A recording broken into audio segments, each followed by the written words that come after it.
So, what I'm going to do is try to give you a bit of background and context for your discussions this afternoon, looking specifically at the electricity space. Some of the slides have got a fair bit of detail on them, so I wanted to be right up front and say these slides will be made available via GNet, so don't feel you have to try and go through everything, and I'm just going to skim across key points because of that too. I'm just going to give some context, look at some trends, and then look at what the future roles of electricity might be. Just some very big picture context. Victorian greenhouse gas emissions, the preliminary assessment of present greenhouse gas emissions from the Grampians region. So you can see in Victoria, electricity is over 50% of emissions, and energy overall is about 90% of net emissions. So that's one reason why the Victorian government's pretty focused on energy stuff. Agriculture is a much bigger issue, obviously, in this region.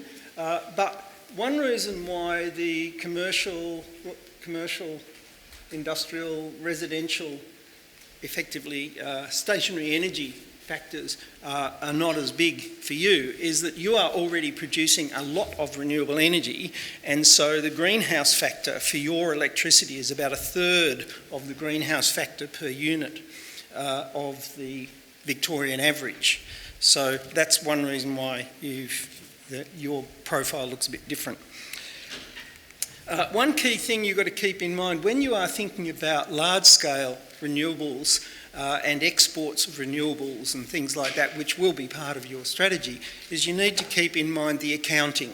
Because, for example, if you, as you are, I think already, export power to the ACT government, part of their arrangement with the wind generator is ACT gets the credit for the carbon reduction.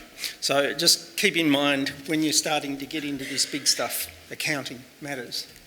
A little bit of perspective on how electricity is being used at the moment. This is adding up all of the substations in the region. There is another 15 megawatts or so of electricity being used by the large industrial customers that are not connected through the substation. So think about just add another 15 onto the average of 120 for this. So it's always, I find it's really important to think about how we use energy, why we use energy, when, and so on. So you can see here, there are a few points. First of all, your annual peak is happening in the summer. And in fact, the peak day there is at 8 p.m. at night. And I'll show you the daily profile in a minute. Your demand on average picks up a bit over the winter. There's a few reasons for that. One is that in the winter, your rooftop solar, which doesn't show up as generated electricity, it shows up as a reduction in your electricity consumption at the meter, right? That's how it works. So PV is producing less electricity in winter than in summer, so that's part of that. But also shorter days, your lights are on longer, colder, so the hot water system loses more heat, all sorts of different things like that can be seasonal. So that's just some sense of that. If we look at the peak days, what we've got here is the blue one, peak hot day and peak cold day. Just to give you a sense of hour by hour over the day what's going on. Again, what we see here is that overnight, when all the hot water services switch on at around midnight or 1 o'clock, lots of demand, starting to heat up the water heaters. As the people who've used less hot water have the hot water heaters switch off, the demand for electricity goes down. They need more heating in winter than in summer. But there's also base load like refrigerators and standby power, and dairy people are often up about now doing things, so there's stuff like that. Then in the morning in winter you wake up and a lot of people use a lot of electric heating by the look of it, whereas in the summer it just drifts along like that. Then people come home, they switch lots of stuff on, And so that happens. Now, the other factor here that's not really visible is the rooftop solar effect. And in summer, the rooftop solar would be going up pretty much like that. And probably in the old days, when you didn't have any rooftop solar, your peak demand was probably about 2 o'clock in the afternoon. But the PV has taken that out, but it's left you with this evening peak. So they're some of the kinds of factors to think about as we try to move forward. Yep. Now, where might things go? And I think it's interesting to think about what kinds of issues you might have to face in coming times. And one way of doing that is to look at South Australia, which has a lot of renewable energy going into their system. And this is a winter day, July, in South Australia. Okay, here's the PV, still doing, a useful amount. But here's the big wind and solar. And this is what they're calling for from the traditional grid. So the coal-fired power stations, the gas, and all of those other things. And you can see that they've actually gone beyond zero around the middle of the day. And this is happening more and more often, actually. So this is why people are starting to think more about energy storage and smart management and things like that, because otherwise this kind of thing can actually be a problem.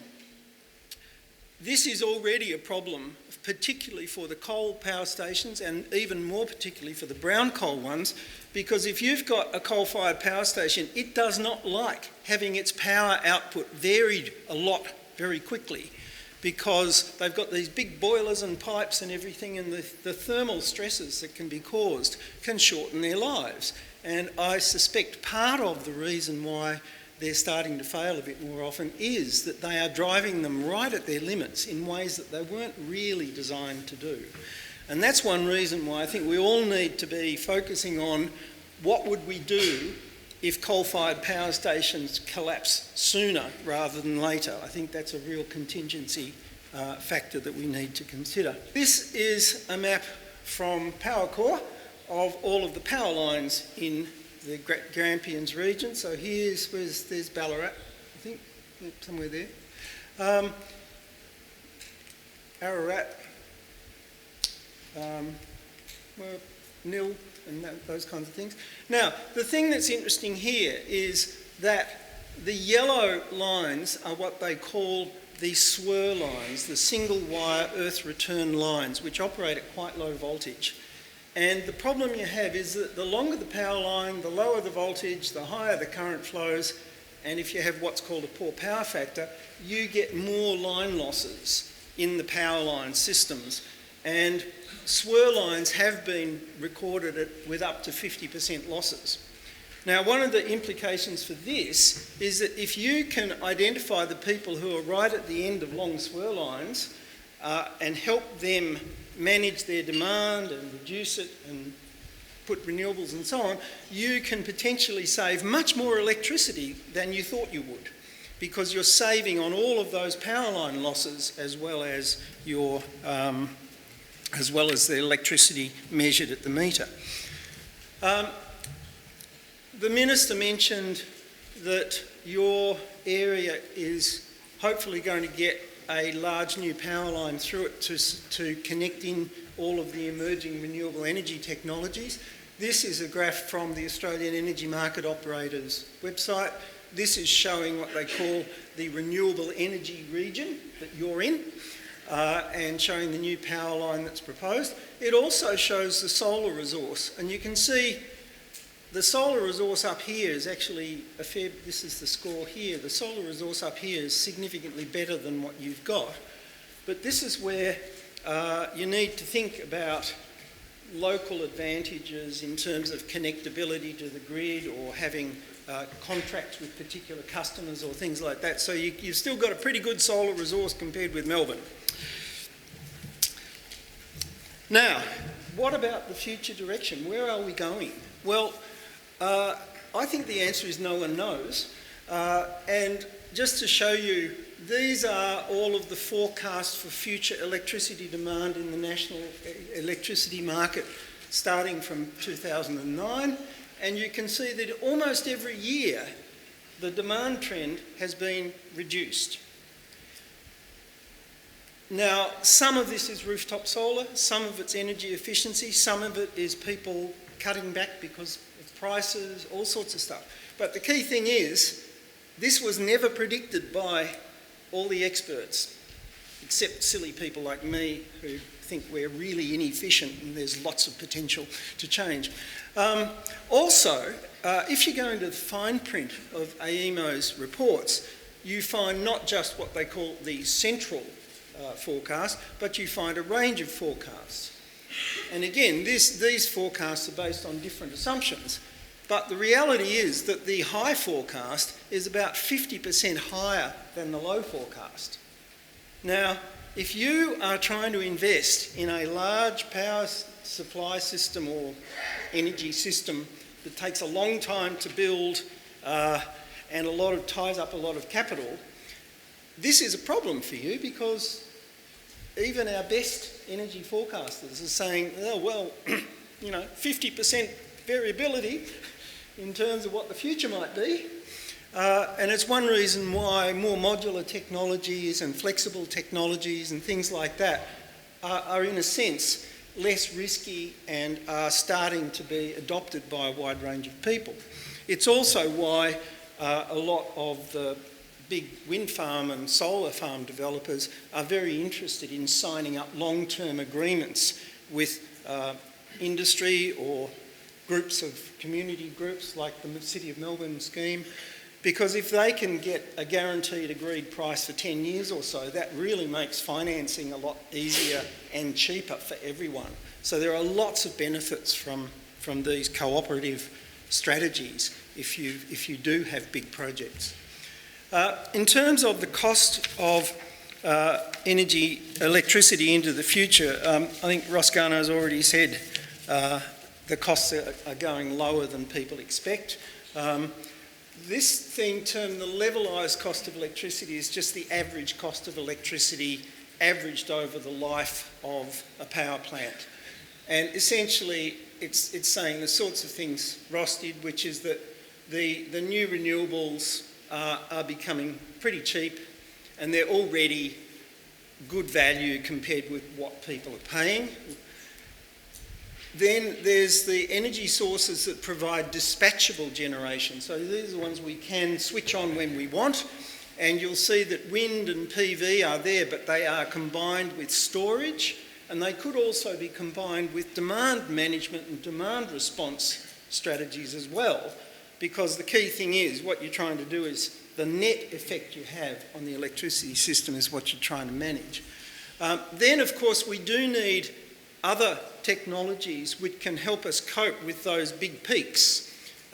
They run for very short periods of time, and so they're relatively expensive, but they don't have an enormous impact on the grid. And the reality is, if we can get plenty of pumped hydro and batteries and smart management and things like that, we can avoid the present situation where we have had price spikes up above the average of about $100 a megawatt hour up to $14,000 per megawatt hour. And again, this is one of the problems that the traditional generators have got, which is that a lot of the emerging solutions, both demand side and supply side, are essentially damping down the price of electricity during the day and during peak periods, which is exactly when they used to make lots of windfall profits. So it's a tough time out there for some of these guys, which is why some of them are fighting very hard. Okay, now the other thing to keep in mind, I've been talking all about the big stuff that feeds into the grid and all of that, but we do need to keep in mind that when we're looking at our electricity bills, wholesale costs are actually a fairly small part of our total bill.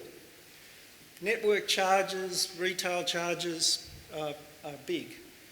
So one of the advantages of working with people behind the meter is that when you save a kilowatt hour behind the meter, you can reduce a lot of these costs, not just the wholesale price. So there are real advantages in doing more behind the meter. One last point up here I wanted to make is that all of the official people like the Australian Energy Markets Commission and ACCC keep putting environmental charges in as a cost. They are not a cost. They are an investment. And they are helping us because not only the people who do take advantage of them benefit, but they do depress the price of electricity relative to what it would have otherwise been. And they are building the infrastructure and the supply capacity for us to do more, right? So we should stop talking about environmental charges and describe them as environmental investments, because that's what they are. Behind the meter, one of the things you need to keep in mind is that while solar is really good, it's not a silver bullet. This is the output day by day in December and January, December and June for a PV system in Melbourne. You know, there's a big seasonal difference in performance, and you just need a few cloudy, miserable days, even in summer, to make a bit of a mess of your demand. So it's really important to look for integrated approaches. And the integrated approaches involve a combination of efficient, flexible, smart, connected equipment and appliances and lights and things like that that can deliver what we want. Smart demand response and management, so that if the price starts to go up, we can cut back, we can adapt things. Energy storage, so again, if the price is going up, we can pull power from the storage. If everything goes out, maybe if we can go off grid, we can run off our storage. Clearly, renewable energy. We also need to be careful about the energy tariffs and contracts we sign, because there's lots of issues in them, like large fixed charges and weird demand charges. Also, more and more, we're seeing lots of opportunities for trading energy and demand response, power purchase agreements, microgrids, and a lot of people in this room are doing these things, and that is fantastic because that helps us to spread risk. And increasingly too, some energy sources, for example, a lot of piggeries are now creating carbon credit units which they can sell to people for them to offset their carbon emissions. But of course, if they sell them to someone else, they can't claim the emission reduction. Whoever bought the credits has got them. Okay, now a lesson that might be of interest, and this goes back to the swirl line example I gave before. In Western Australia, the regional electricity network operator, Western Power, found that 52% of their distribution network serves only 3% of their customers.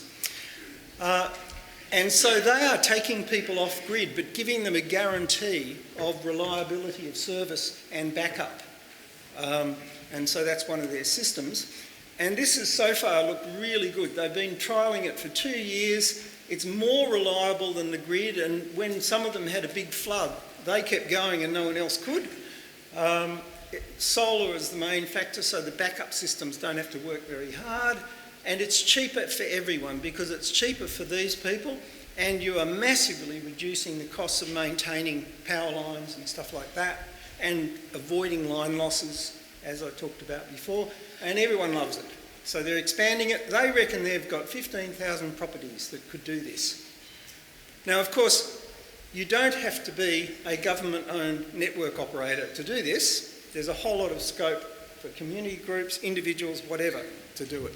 Where might we go in the future? Okay, well, first of all, we use electricity really inefficiently as it is. We can do much better with efficiency and smart appliances and equipment. So that's a really straightforward one. Also, as Vanessa said, we can replace a lot of heat in industry and commerce with lots of different technologies, and in fact some of them mean avoiding the need for heating, which is pretty good.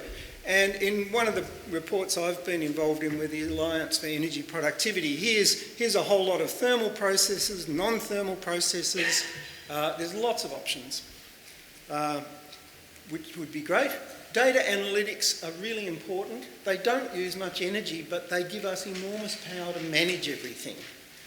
Transport, I think we need to talk a lot more, even in a country area, about e-bikes, e-public transport, and on-site e-vehicles and things like that, because country towns are very low density and lots of people are isolated because they can't travel 3 or 4 or 5 kilometres. There's a lot of scope there, but we need safe infrastructure. Electricity exports beyond the region, clearly a big part of the future for this region, and also a focus on re-energising the region's economy. What's now happening is modular production technologies and processing technologies are emerging that don't need gas and that can be located in a more dispersed way to do more value adding in rural and regional economies and free your economies up from dependence on powerful customers who drive your prices. So there's really some very exciting stuff. I'll stop there. Thank you.